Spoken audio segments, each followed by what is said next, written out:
Namaste everyone. Welcome to fourth lecture of magnetic effect of electric current. In this lecture we are going to discuss electric motor. Now electric motor is a device which converts electric energy into mechanical energy. Every motor has a shaft which rotates continuously when current is passed into it. Electric motors is used in electric fans, washing machines, refrigerators, mixers and grinders, electric cars and many other appliances. There are two type of electric motor. One is called DC motor and other is called AC motor. The motor which work on direct current is called DC motor or direct current motor, and the motor which works on alternating current are called AC motors. Now here we are going to study direct current motor. Now let us see the principle of motor. An electric motor work on the principle that when a rectangular coil is placed in a magnetic field and current is passed through it, a force act on the coil which rotate it continuously. Understand the principle again. What is it?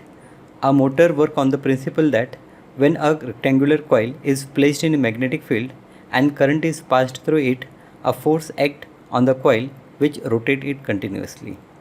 So already we have seen when a current is passed in a conductor and that conductor is placed in a magnetic field, what happens? A force act on the conductor, and because of that the conductor moves. Now when a coil is placed in a magnetic field, then in that case what happens? That coil starts rotating, and this concept or this principle we use to construct electric motor. Now let us see parts of electric motor. We have insulated copper wire, a rectangular coil A, B, C, D as you can see in the diagram. Then we have magnetic poles. So a horseshoe type magnet with north pole and south pole, again as shown in the figure. This creates a magnetic field. Then we have split ring. Here you can see two ring shapes P and Q. They are called split rings. So two disjoint C-shaped rings P and Q. It acts as a commutator which can reverse the direction of current. So commutator means it changes the direction of current. Then we have axle. You can see this axle which is in between these two split rings. The split rings are placed on the axle which can rotate freely. We have two carbon brushes. So here X and Y are the two carbon brushes. The outside of split ring are connected to conducting brushes X and Y. Then we have source of battery, and finally we have key. Now key is used to switch on and off this circuit. Here you can see the diagram of electric motor. We have a U-shaped magnet, we have armature coil, split rings and carbon brushes, we have key, and we have a source. Now let us see the working of electric motor. When the current begins to flow, current flows through brush X, then A to B, then B to C, then C to D, and then to brush Y and into the battery. You can see in the diagram, current starts flowing from this positive terminal. It goes like this.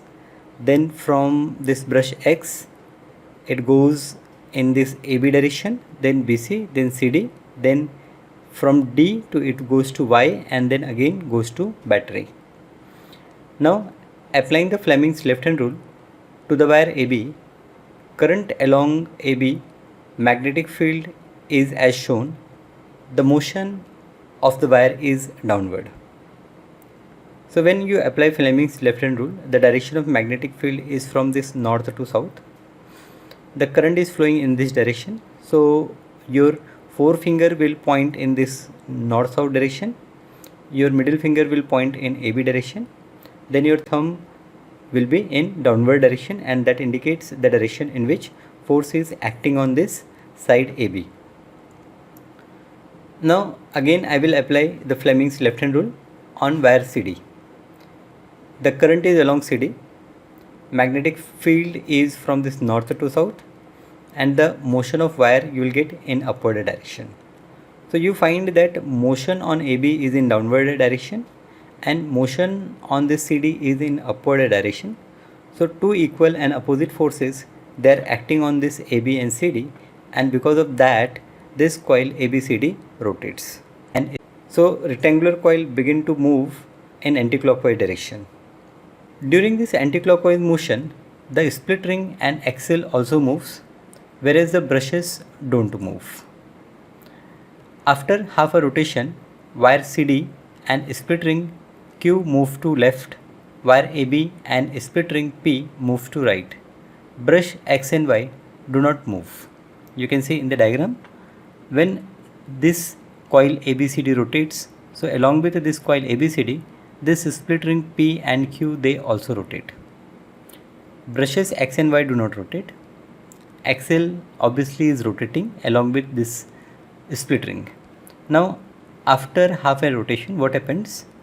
This CD comes in contact with X, that is this split ring Q comes in contact with X, and this split ring P comes in contact with Y, and because of that the direction of current in AB and CD reverses. So again, now applying the Fleming's left hand rule on wire CD, current is along DC. So when CD come on left hand side, then because of the connection of battery, now current will be flowing in DC direction. So it is flowing like from battery to split ring Q, then from Q to DC. Magnetic field is from north to south. The motion of wire DC will be downward. So initially what happens, AB is moving down and CD is moving up, but after half rotation what happens, CD is moving down and AB is moving up. Now if I apply Fleming's left hand rule on wire AB, current is along BA, that is from battery to split ring Q, then from DC, then from CB, then to BA, and then split ring P, and then again to the battery. Magnetic field is from north to south direction. The motion of wire AB will be in upward direction. So from this discussion what we understand, that again the coil rotates in anticlockwise direction. The reversal of current in the coil results in the continuous rotation of the coil. The reversal of the current is achieved by commutator ring.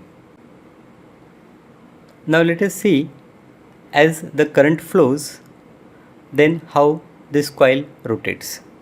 So current is flowing from positive terminal of the battery, and because of this flow of current, this coil ABCD is rotating, and as axle is connected to it, that axle is also rotating, and hence the shaft of electric motor starts rotating.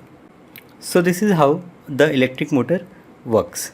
So here we have seen principle of electric motor, we have seen construction of electric motor, or you can say that parts of electric motor, and we have seen working of electric motor.